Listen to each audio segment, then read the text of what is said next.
Sådan, vi er mange. Spændende. Nice. Okay, so I'm going to make some breakout rooms, and I'm going to start you just throw you together to do a little exercise together, and after I will see how it went. And basically, the exercise is you've got a word that all the letters are jumbled up, and you need to decode and find out what the word is. And then I've written a few questions on the other side to inspire a short conversation, and just let it use the questions as inspiration, but let it flow however you want to flow. And I'm going to send you the link to the document also, so you can open it. And basically that's it. I think there's 5 words. Just see how many you can do in like 2 to 5 minutes. I'm going to make them breakout rooms, and we can have some pairs. So how many people are we? 1, 2, 3, 4, 5, 6 inklusivt mig. Så det er fint.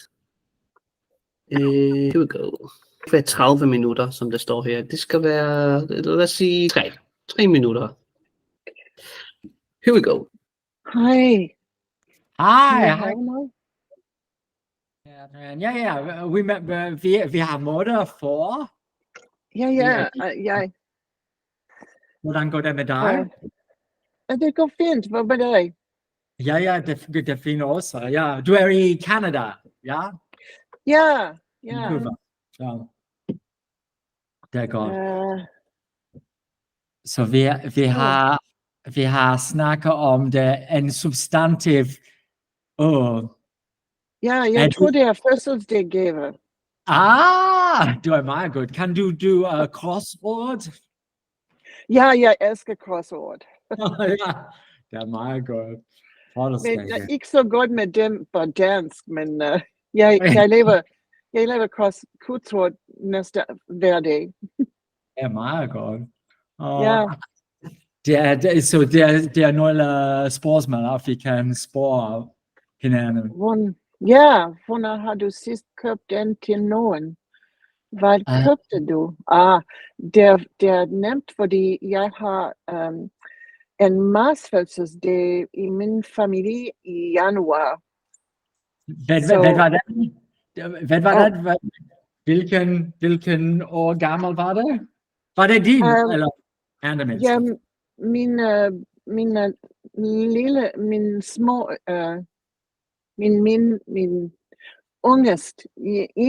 yngest barnbarn har 11 år. 11 år? Jeg har købt ham en bog for hans fødselsdag i januar. Ja. Det er meget godt, Gareth. Ja, hvad med dig? Hvad har du købt sidste gang for en fødselsdagsgave?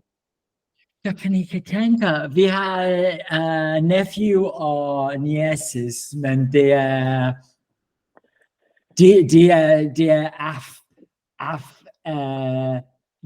aldrig nu, at det vil foretrække have penge. Ja. De vil ikke gerne have en gave mere. En af mine bedste venner har haft ens 60 år gammel, 50? Ja, 50. 50, ja, 50. Så jeg købte han en meget smuk billede. Ja. Så den ups. Er vi tilbage allerede? Hej. Ja, jeg tror nu, jeg er i gang til vores... Okay. You only got one. Men jeg er her nu. Ja. Er vi alle sammen? Ja. Sådan. Det gik alt for hurtigt. Det skulle have været 5 minutter, faktisk. Ja, det gjorde vi også. Vi lavede den første. Jeg kan lige dele min skærm.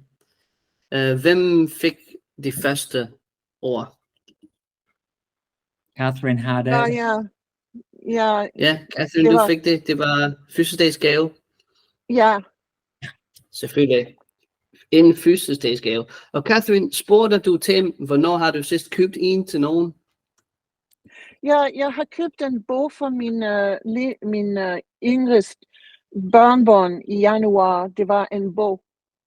En bog? Ja, men jeg spørger, om du spurgte Tim. Har du snakket med Tim om det? Har Tim købt en gave til nogen? Ja, han siger, at han har ikke købt en gave for en af hans niece og nevø, fordi de er for Sådan. gammel nu. De vil hæve penge. Ja, det har Tanuja også snakket om. Hun købte et gavekort til en teenager, og det var dyrt, fordi de skal bare have penge. Ja. Husk bare, at du skal bruge ordet til. Whenever you buy a gift for somebody, actually in Danish you say til.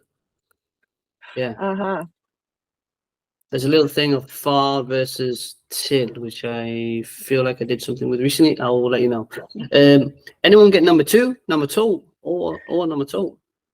Vi har ikke arbejdet på nummer 2 Nej, endnu. det gjorde vi heller ikke. Hvad med Alex? Vi har lidt teknisk fejl, men jeg tror, det er en julemad, må jeg sige. Det er julemad, nemlig, Julemad. ja. Præcis. Good job. Så Alex, hvad kan du bedst lide at spise i december måned? Jeg har faktisk lige spist risengryl. Har du det? Okay. Ja, Det er altid, i dag. Og jeg kan lige spise, jeg elsker risengryl i december. December. Just lidt sammen. December. Ja, I dansk. det gør jeg Hvorfor også. kun i december? Jeg kan spise det hele år rundt. Ja, Ja, det er det, Alex siger. Han kan spise det hele tiden. Det er lige meget. Ja. Det kunne jeg også, men jeg er normalt ikke doven i forhold til, at jeg skal lave det. Så det er normalt kun i december, at jeg tænker, okay, nu skal jeg tage mig sammen, og jeg laver det. Men normalt så gør jeg det ikke. Nummer 3. Har nogen noget nummer 3, eller ikke? Nej. Nej, det var simpelthen ikke nok til i de der breakout rooms. Så det skal vi have mere næste gang. Det her, det er... you can look at the questions. I kan kigge på spørgsmålene, fordi det kan være lidt af et hint. Og spørgsmålet er, hvad er der på dit? Og det skal være dit. Dagens bord, maybe. Næsten. Det hedder et sengebord. Okay. Jeg har nok en gammel kop, som var fra i går, og så en bog, måske. Okay. Hvad har du på dit sengebord? Lige nu et lamp og vandflaske. En lampe, en flaske, lidt vand, det er godt. Næste spørgsmål, næste ord. Bruger du også sådan en? Drikker du meget af det? Hvor mange kopper om dagen? Er det nogen, der kan regne det ud? Yeah, kaffe. Maybe something around coffee. I think kaffe. Der er noget med kaffe. Kaffekop. Kaffe. Ikke en kop, fordi vi har ikke o for eksempel. Kaffe. Mørk. Kaffe. No, kaffe mørk. Nej, godt gættet. Men det er det. Men på dansk hedder det en kande. Kaffekande. Yeah, candy. Candy kind of a stuff, I think. Yeah, coffee candy. Yeah. Kaffekande. And that's like, jeg tror faktisk, det er mere en stempel. Ja, det er rigtigt, ja. Den der Hvad er kaffekande? Hvad er det kaffekande?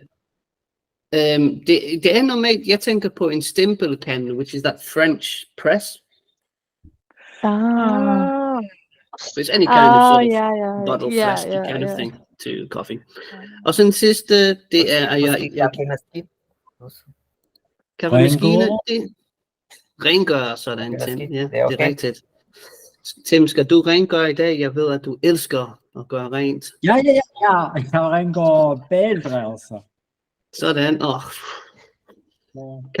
Betaler du ikke en anden person til at gøre det? Jeg kommer vist af mig til Argentina næste gang. Jeg gør det også selv, faktisk. Jeg joker bare. Nå, men så kommer vi til ordforråd. A bit of vocabulary here. Compound word challenge. So I've written some common patterns, and we can now start to see.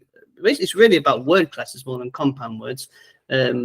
Men let's see. For example, her har vi irritere, irriterende og irritation. Kan I fortælle, hvad for et slags ord vi har? What kind of word do we have? These are 3 different kinds of words. Verbum, adjektiver og noun. Kan I Yeah, huske præcis. ordet for det? Adjektiv og substantiv. Substantiv. Yeah, sådan. So there's many sort of groups that follow that same sort of rhythm, right? We have the next example here: inspirere, inspirerende, inspiration, irritere, irriterende, irritation. Let's tage det næste. Forstå, forståelig, forståelse. Tanuja, hvad siger du? Forstå is understand the verb. Verbum. Verbum. And firstly, jeg synes adjective. Det er ikke adjective, ja. And substantive.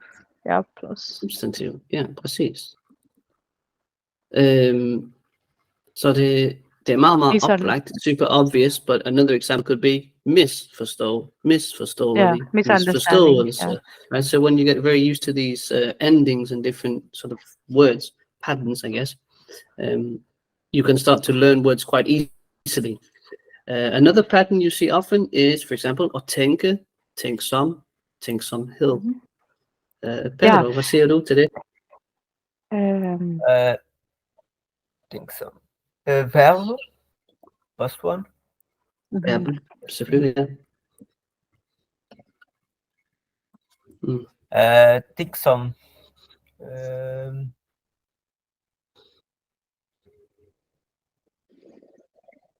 Think so.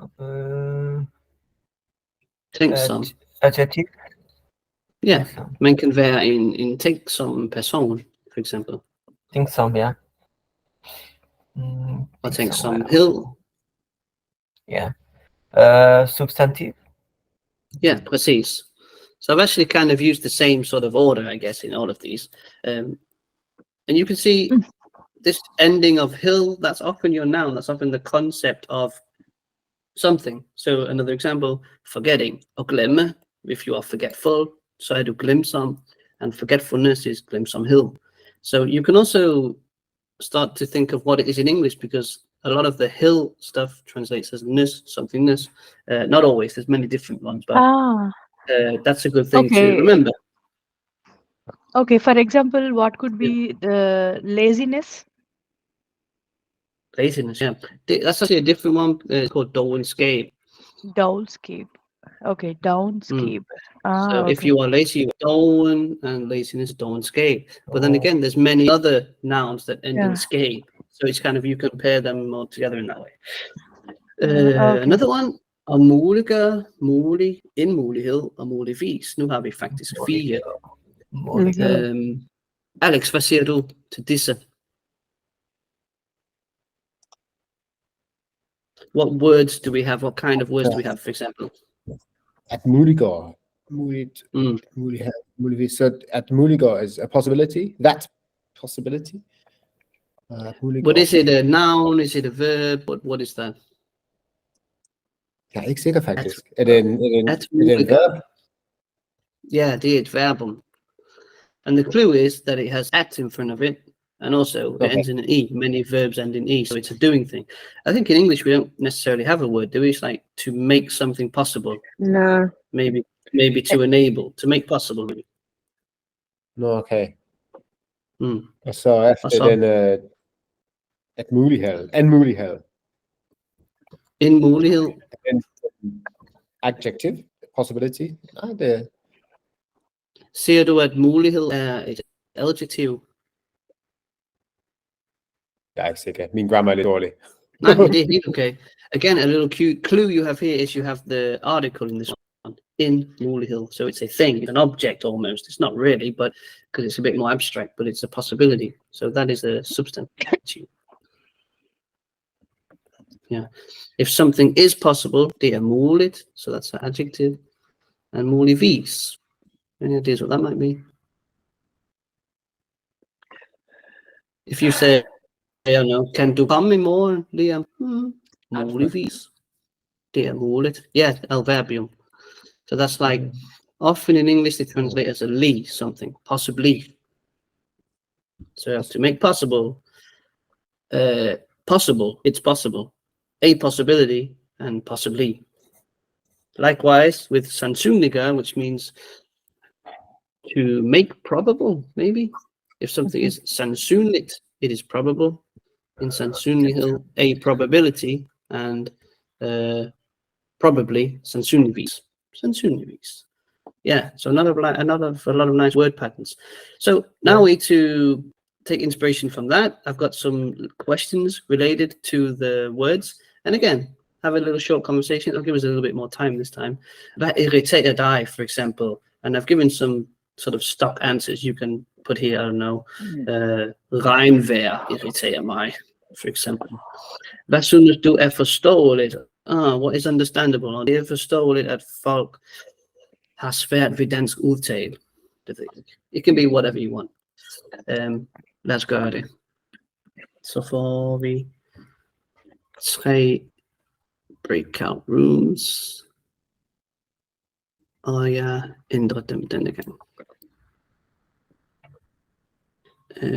2 sekunder. Jo.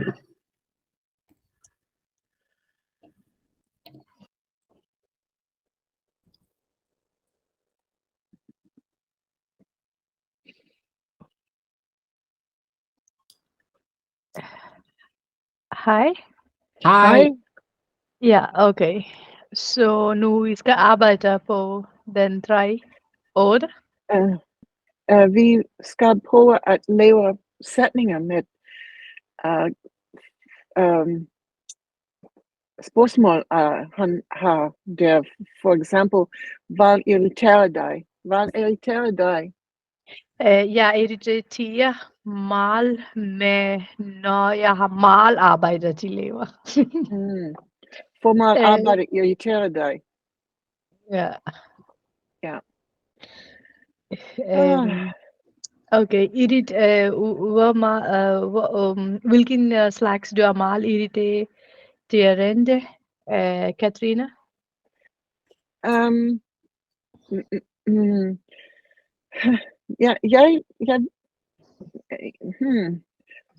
Det er lidt svært at se, fordi der er ikke mange jobber at irritere mig. Men der er mennesker, som irriterer mig. Rigtig godt. Så hvornår du bliver irritation, Tim? Ja, irritation er noget, jeg finder tænker at lære mig irritere, som da jeg er meget da jeg er meget travlt, og jeg har mange kunder ringe til mig. Det er det irriterer mig, og det er en irritation. Ja, okay, godt. Ja, vi kan forstå. Ja. Hvad irriterer dig? Ja, det er ikke så meget, fordi jeg arbejder på IT. Nogle gange jeg ikke forstår, hvor kode, source code, kilde kode. Ja, så ja. Så inspirerer du, hvor inspirerer du, Katrine? Greta Thunberg inspirerer mig. Hvad med dig? Nogle gange jeg kan sige, jeg inspirerer meget med andre personer, det er meget lidt til, det taler meget godt dansk. Nogle personer, det kan leve i meget short span. Jeg er meget inspireret med at kigge på dem. Hvad inspirerer dig, Tim? Hvad inspirerer mig? Jeg tænker, at du ser, at mennesker, hvem kan snakke dansk, det inspirerer mig. Men jeg er også inspireret. No, that's just what I say. Jeg er inspireret. Inspirerende. Og maleri og meget kreative mennesker. Okay. Fordi jeg kan ikke være det. Så da jeg siger den kreative menneske,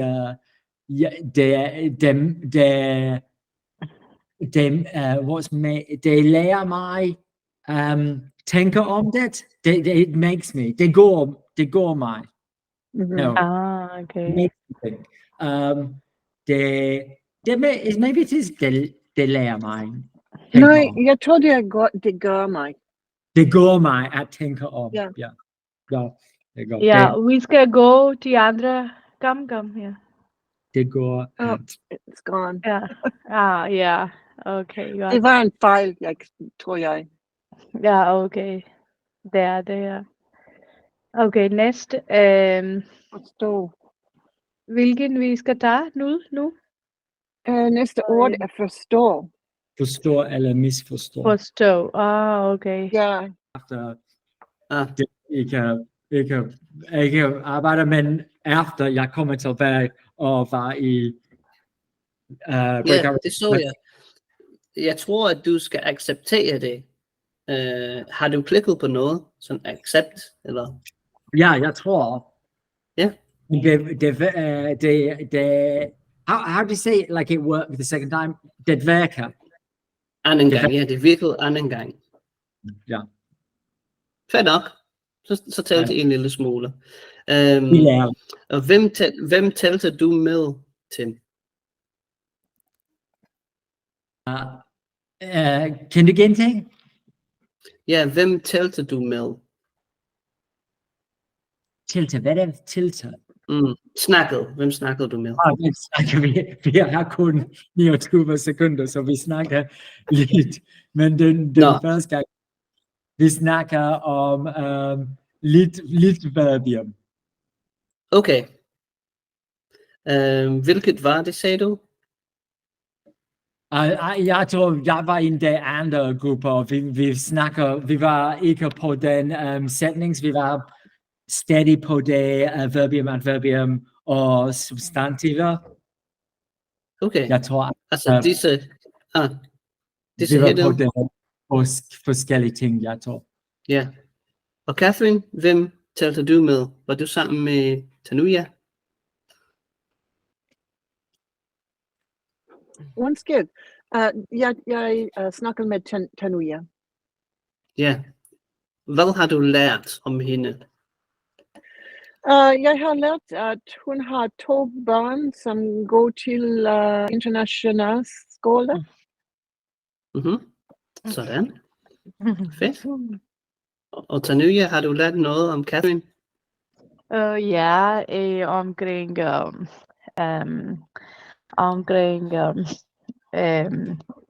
hvordan hun irriterer og inspirerer. Så forstå, så omkring den. Sådan. Alex og jeg, vi snakkede lidt om disse forskellige slags ord, fordi det kan være lidt bøvlet, lidt irriterende faktisk, når man ikke er helt sikker på, hvad er et verbum, hvad er et adjektiv. Så vi sagde bare, at et verbum, det er en handling, an action. The verb is the doing thing, right? So we spiser, løber, snakker. We said noun, substantivet, that's usually a thing. And you can have an in or it in front of it. So a car, a man. Men det kan også være lidt mere abstrakt, ligesom en mulighed, a possibility, or et spørgsmål, a question. The adjective is then the thing that describes the noun. So it can be en høj mand, eller en irriterende person. It's telling you something about the object. And that's basically the 3 main ones. Then the adverbs are a little bit more complex because they can describe many different things. Sometimes the verbs, sometimes we had, I think last time actually, I think we did adverbs where it was modifying the verb. It was like, how am I eating? Quickly. And spiser hurtigt, for example. But we had, what did we have today? We had the word muligvis, probably. Again, many of them in English end in ly. Nå, men det var bare det. Så har vi en lille læsning, forståelse og udtale. En meget, meget kort historie, hvor vi kan fokusere lidt på sammensatte ord. Så jeg tænker, måske Catherine, kan du starte med de første? Du læser bare. Værsgo. Øh, Det hedder forresten en dansk sommerdag. Noget, som I ikke får lige nu. En solbeskinnet dag i Danmark vågner Anna op og besluttede sig for at tilbringe dagen ved stranden. Hun tog sin cykel og cyklede gennem det smukke landskab. Perfekt. Og kan du se nogle sammensatte ord i det lille stykke? Sammensatte ord. Sammensatte ord. Compound words. Okay. Solbeskinnet. Undskyld, hvad sagde du? Beskinnet? Solbeskinnet. Solbeskinnet, ja, præcis. Ja. At beskinne tilbringe. and soul, two different words sort of put together. Tilbringe could also be. Yeah, why not? Landscape. Landscape. Ja, hvorfor ikke?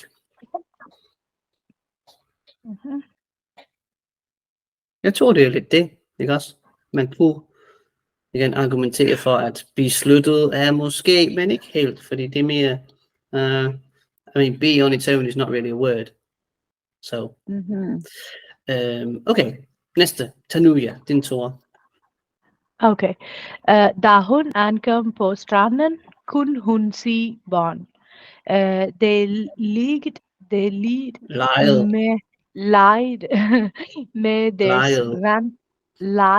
med deres vandpistoler og sandslotte. Duften af solcreme fyldte luften, mens folk nød det kølige havvand. Sådan, havvand. Havvand. Yeah, it's for me. So now, cream, the R is always from your throat, never from your mouth or like a roll like cream. It's always a cream down here. Okay. Okay, crime. Okay, so the compound words for these two sentences are like vandpistoler, sandslot, solcreme, havvand. Havvand. Yeah, præcis. Yeah. Also, can we also get this one? Koli havvand. Koli, yeah. Nej. Ko means line, and li means down. So I mean, you could say argue that, but not really, because it's kind of a standalone word on its own that means sort of chilly, cold. Okay. Okay. Yeah, it's not. Yeah, they don't relate in any way. Whereas how and van, they are two very clear words together that make a new word, right? Okay, got it. Okay, tak for svar. Sådan. Pedro, din tur. Værsgo. Anna besluttede sig for at tage sig en dukkert. Det er okay? Dukkert. Perfekt, ja, dukkert. Dukkert. Hun tog sin badedragt for at hoppe i vandet. Det var forfriskende, og hun kunne forfriskende. Og hun kunne mærke det skvulpende.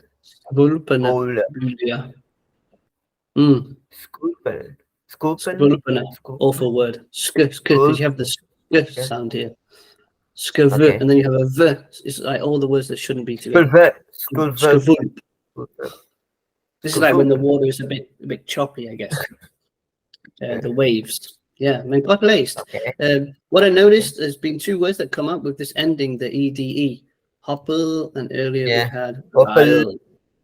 Hoppel or Lyle. And I always say that with that ending, it's really the key is to get it down to one sound. So you could pronounce it as 3 syllables, Lyle, but really it's 2, Lyle. And the same with Hoppel. You could say Hoppel, but really it should be 2, Hoppel, Hoppel. So you would separate it like this. Okay. Okay. Hoppel. Yeah, Belledracht. That's one of our compound words. Belledracht. Ja, te gek dit. Der Flier. Forfreskende. Forfreskende. Misschien. It's not a very clear example, but yeah, it's two words. It's two words for sure. Men we hebben toen de skulpende. As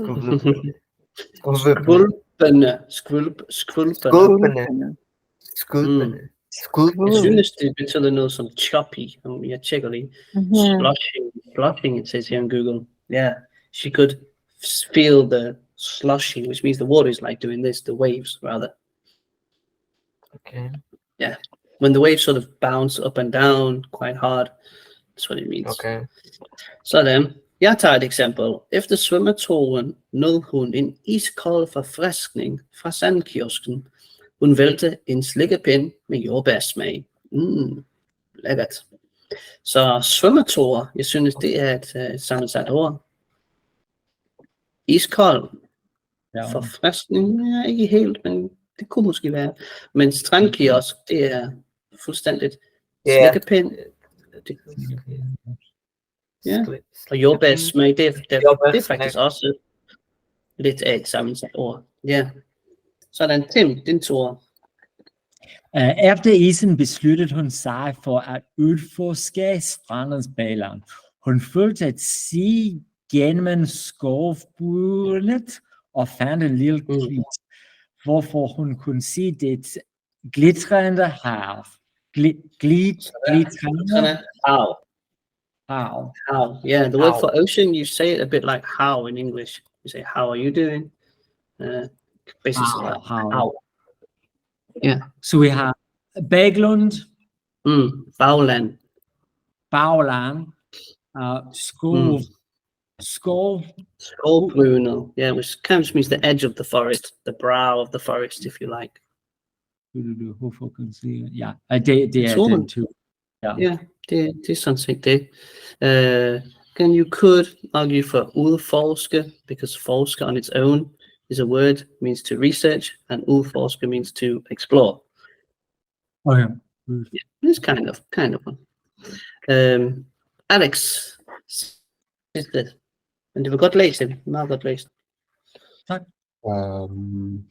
Dagen sluttede med, at hun samlede stråler og sten langs vandkanten, og nu syndede af en solnedgang over horisonten.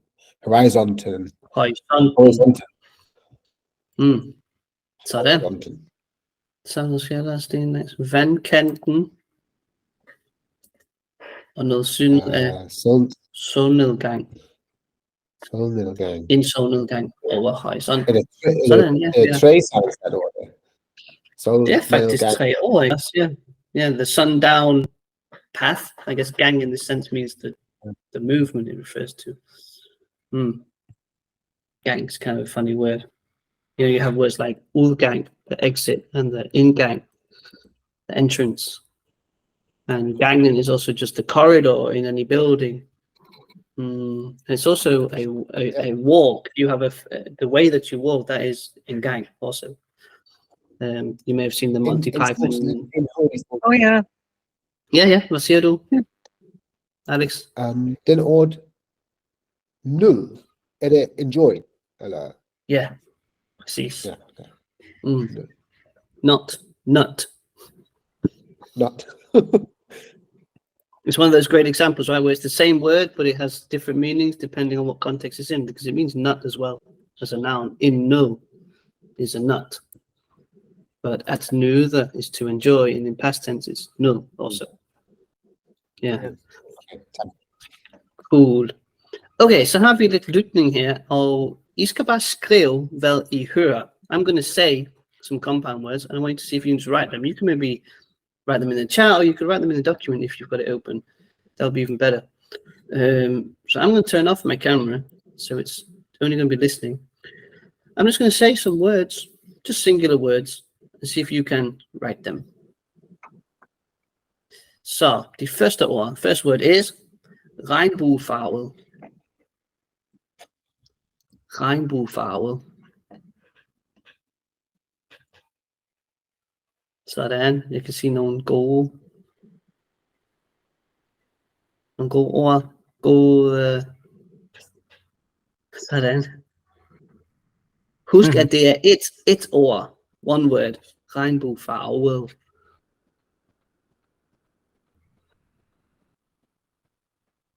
Okay, hvad vi skal lære nu? I'm just saying one compound word, and I want you to see if you can write it down just by listening to how I say it. And I'm going to say it as naturally and as normally as possible. I'm not going to exaggerate pronunciation anyway. So I'll say it one more time. The first word is regnbuefarvet. Can you again say? Regnbuefarvet. Yeah, but we can see your screen. You can see my screen, but I haven't written the word. These are... Yeah, you wrote already. No, Okay. det var ikke han, som skriver det. Det var nogen of us, som har skrevet Jeg vil det. have, at du, Tanuja, du kan skrive her i dokumentet, hvad du synes, det er, jeg siger. Nu jeg forstår. Okay. Yeah, so it's not a super common word or anything, so it is a bit tricky, but I can give you the answer. I'll give you one more time. Regnbuefarvet. Regnbuefarvet. You're all super close, but not quite there. Yeah, okay. Undskyld, Liam. Yes. Kan du være så lede igen det dokument in chat? Selvfølgelig. Yes, det gør jeg. Tak. Skål, det kommer nu. Ja. Okay, I'll give you the answer. You're all super close. Regnbuefarvet. Okay, got it. The rainbow color. Colored. Rainbow colored, yeah. So the thing is that often... Colored. Yeah, ET endings, they often sound like a soft D, right? So I could have made it easy and said regnbuefarvet or farvet, even. Regnbuefarvet. You'd be able to probably write it then. But people don't generally say that. They say farvel. Regnbuefarvet. Let's take another one. Fuglesang. A bit easier, I think. Fuglesang. Hvad er det? Fuglesang. Okay. Fuglesang, ja, det er perfekt. Perfekt skrevet. Vi har et korrekt svar her. Fuglesang. Yeah. A bird song, literally, yeah. I guess the tweeting of a bird would be called in fuglesang. Let's take another one. So substantive, then first rainbow colored would be adjective because we're describing them now. Yeah. Exactly, yeah. Sådan. Næste. Badehåndklæde. Badehåndklæde.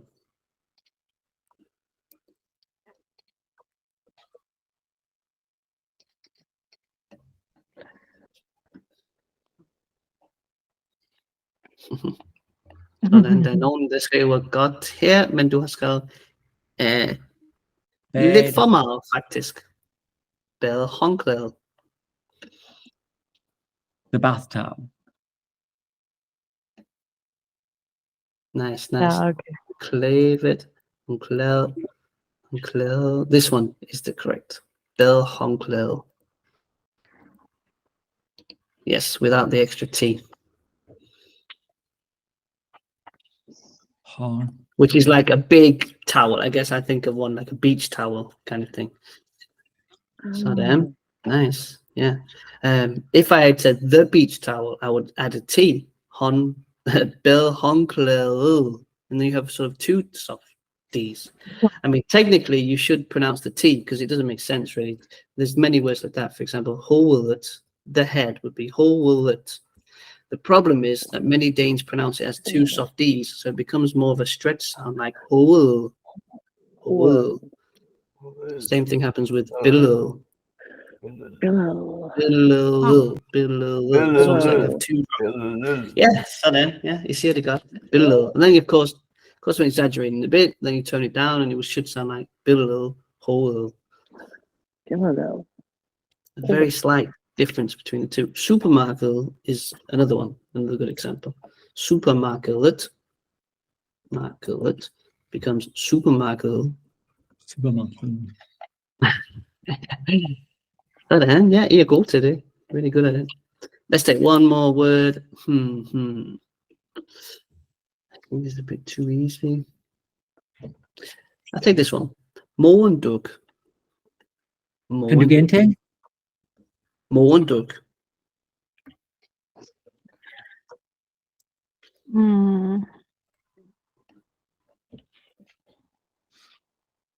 Morgendug.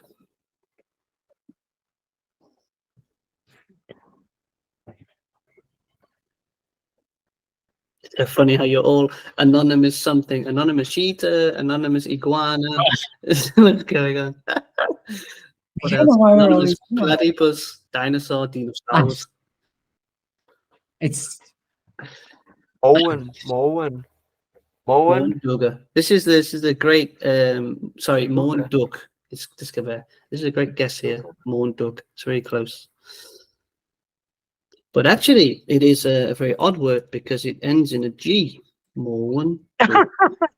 Yes. Okay. what's that, like a morning dew? No, a Morning dew, exactly. The dew in the morning.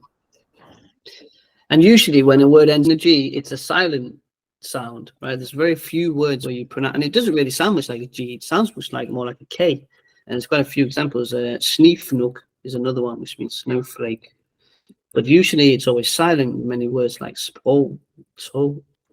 if it was day or tay, you never pronounce the G usually after a vowel.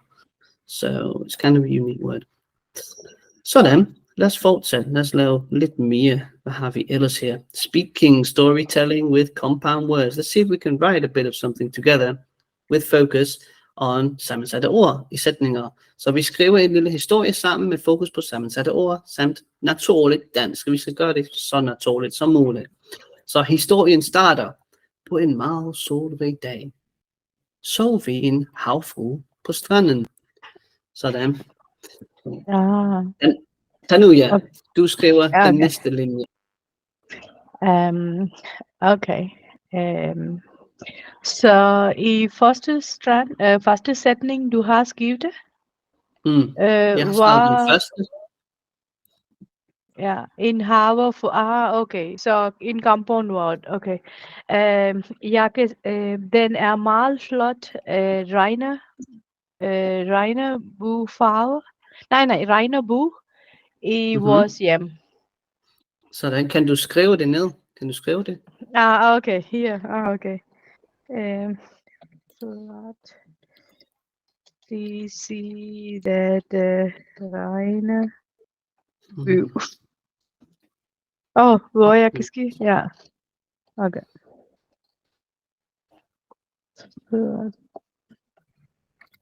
Hvor skriver du? Hun er højere op. Ja, okay. Vi kan bringe den ned. Ja, perfekt. Okay. Ja, perfekt. Ja. Flot til at se regnbuer. Sådan. Sorry, det var meget spontaneous, så jeg ikke husker, hvor jeg sådan skal det være. Det er flot at kunne se en regnbue. En regnbue, okay. Sådan. Perfect. I love the word rainbow as well. It's a good compound word. You have the word bow. It's also a bow that you shoot with. Bow. Tim, du er meget kreativ. Din tur. Jeg elsker, når Tim siger, at han skriver altid noget vildt. Ja, det er crazy.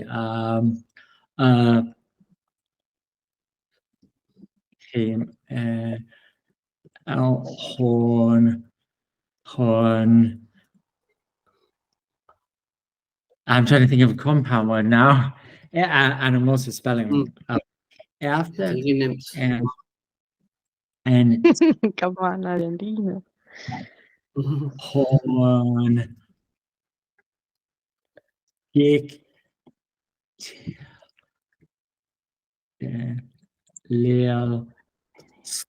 Den Lille Strand kiosk, for vi har that before. Efter en time, hun gik til den lille strand kiosk og købte, and we had it before. What was I, Slolly? A little pindies? Tilja Helvig's Lickapin. That was more like a lollipop. Lickapin. Yeah, got over. I just noticed I want to change something in the second line because we started in past tense. We saw, and in the second one I'd written det so really it should be det var. Det var flot. Det var flot. Kan du se i regnbue, ja. Og efter en time gik hun, her skal vi have en version. Ja. Efter en time gik hun til den lille strand. Til Lickapin. Sådan. Catherine. Okay. You're up.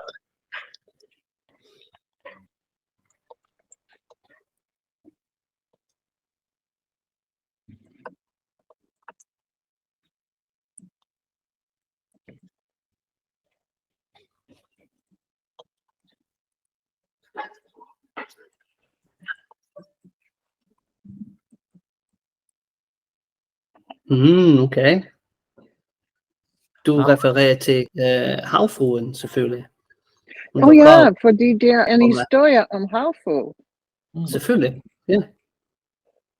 Jeg vil altid sætte et komma foran for det generelt. Ja. Det er måske valgfrit. Maybe it's sort of optional, if you like. But I would say it's good practice to put it there. Sådan. Alex, så. Is Dickett out of the water? Because she was out. She's covered. She was covered by the sea. Undskyld, hvad siger du? Jeg skriver det forkert. Du skriver. Ja. Jeg skriver på skærmen, det virker ikke. Så, nu på det.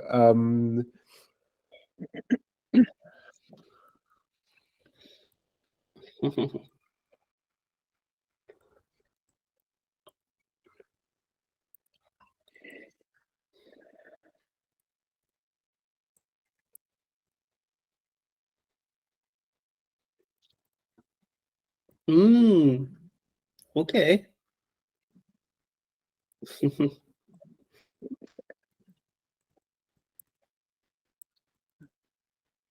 Det var kun en vandpistol, sådan. Jeg ventede på dit sammensat ord, og jeg tænkte, jeg kunne skrive her gadedreng. Jeg kunne tænke om en sammensat ord, der var en pistol. Jeg vil måske skrive her, hun blev også vangen. A gay drunk like a hoodlum. A street boy. A street kid, yeah. Har jeg skrevet gældring? No, I just added the word girl. So I wanted to add it when you come back.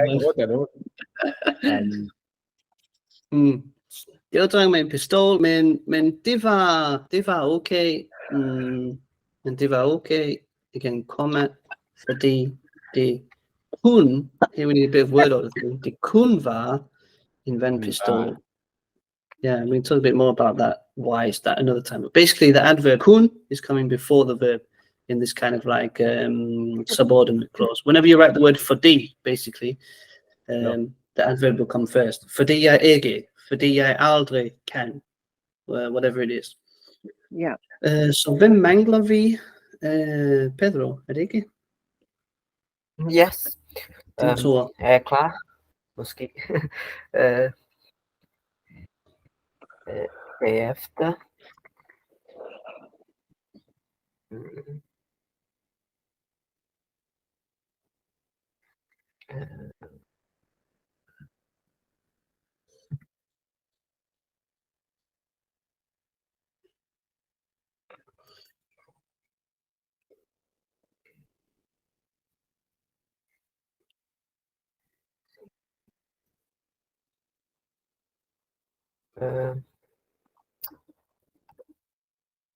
Jeg glemmer mig. Bell. Okay.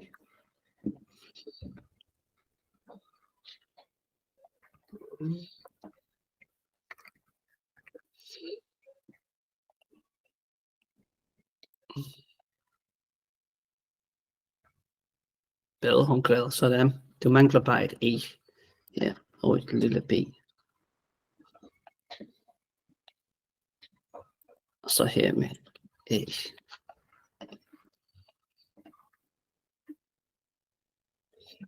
Og ja.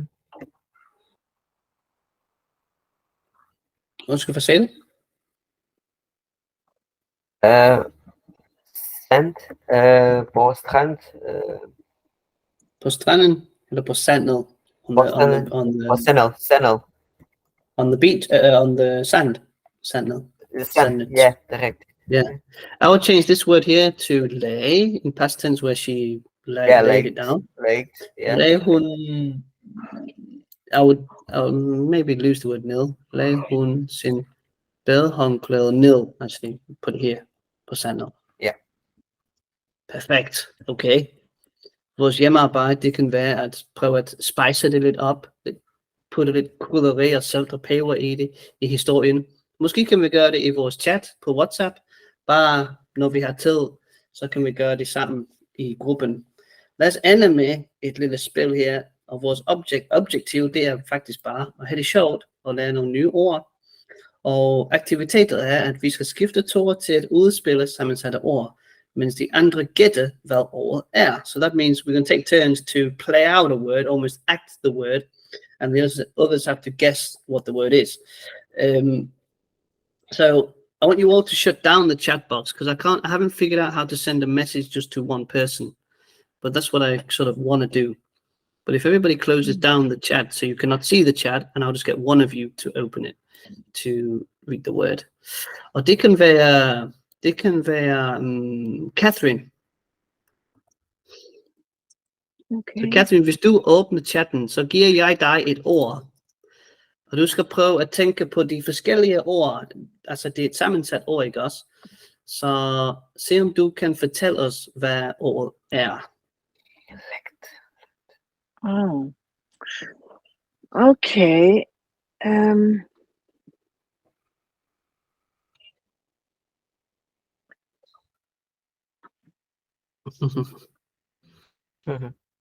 Øl.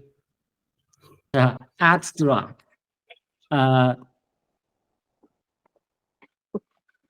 Drikker. Er det Trækker. Drikkepenge. at drink? Trækker vand. Tre ord. Tre ord. Sådan. En kop kaffe. Ja, tredje ord kaffe. Ja. Er du sikker? First ord. Gold. En iskaffe. Iskaffe, ja. Iskaffe. Ja. Iskaffe. Iskaffe. Drikker. Drikker, ja. Iskaffe. Personen, der drikker det. Iskaffe drikker. An iced coffee drink. Iced coffee drinks, I guess it might be. Ja. Sådan. Det gik meget godt. Det var ikke nemt. Lad os tage et eksempel mere. Jeg synes, det her det bliver godt et. Det kan være til dig så, Tim. Okay. Do you know what that is? Jeg ved ikke, men jeg kunne se det. Men ja, du skal lukke ned for chatten, men det er okay. Men jeg har... we can see already. We can see. Når du har hvis I kan se det, så skal I klikke på Excel. Click on the Excel chat box. Nej, det kommer automatisk. Jeg har allerede klikket på Excel, og jeg kan se det. Ja. Det kommer alligevel. Det kommer alligevel, ja. Det var en lille pop-up. That's a shame. I think there's an option. Okay, fair enough. So why did we even play then if you already knew the word? Men hvis det hopper op, vi kan også kigge væk for et sekund, fordi det er kun for et Så, sekund. ja. Men Lad os prøve det. jeg har set Ellers skal du få om. Jeg har set iskaffedrikker. Nej, det er okay. Jeg finder ud af til næste gang, hvordan man kan sende beskeder private, fordi jeg tror, man kan.